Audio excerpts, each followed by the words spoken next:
کومه پورې چې ټیکسونو خبره ده نو هغه خو صدر صاحب خبره وکړه ټولو ملګرو پرې خبره وکړه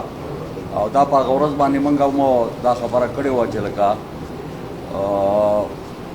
صوبایي حکومت هم ناست دی او متحد مشران هم ناست دي او د پیپل پارټۍ هم ناست دي او د مسلم لیګ هم ناست دي او په دغه حکومت کې چې هم دغه درې خلک دي وزیر متحد کینی او دغه یو طریقه جوړه کړي چې هغه صوبه کې هم دا خبره وکړي او هغه د وزیر اعظم سره هم وکړي هغه خو ما په خیال انشاءالله روانه ده صوبه کې پرون وشوه پای کې زمونږ سکندر خان هم ناست او موږ چې هر وخت کې رئیس سره منډه تړه کړې هم ده او بیا به ورسره هم کوو انشاءالله چې په کوم ځای کې دغه راځي که هغه زمونږ د مشري او که هغه زمونږ د صوبایي مشري او که هغه زمونږ وي هغه به کوو بیا د هغوی سره موږ په هغه خبره کې د کله چې د ایم پي دغه ونه پای کې موږ دا خبره هم کوو چې یاره دلته کې خو دا موږ څه باغیان نه یو نه متحد چې بل دغه یو چې لکه موږ ټیکس نه منو ټیکس چې نه ورکوو نو بغیر د ټیکس نه خو کار کېږي نو خو موږ دا خبره ده چې موږ د دې جوګه شو چې موږ ټیکس ورکولی شو ځکه چې په موږ باندې خو هغه چوران مینه چې یو شی را روان دی متحد خلکو هغه خپله پې په دغه نه دي لګېدلي تاسو په ټیکسونه لګوئ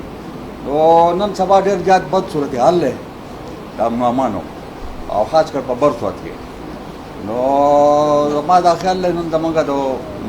سوات او قومي جرګې چې دی نو میټینګ هم دی نو زما به دې ټولو مشرانو ته دا درخواست وي که په دغه کې څه خبره داسې راځي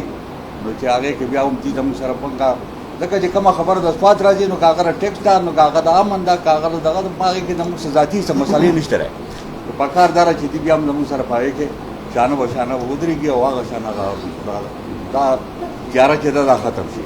پرون موږ کمشنر صاحب سره او ډي آی جي صاحب سره هلته کې راغلي وو هغو سره هم میټینګ شوی دی نن به موږ د خپل میټینګ هم وکړو خو غټه خبره دا ده چې صوبایي نماینده زموږ سره هم ناست دی او د مرکز نماینده هم ناست دی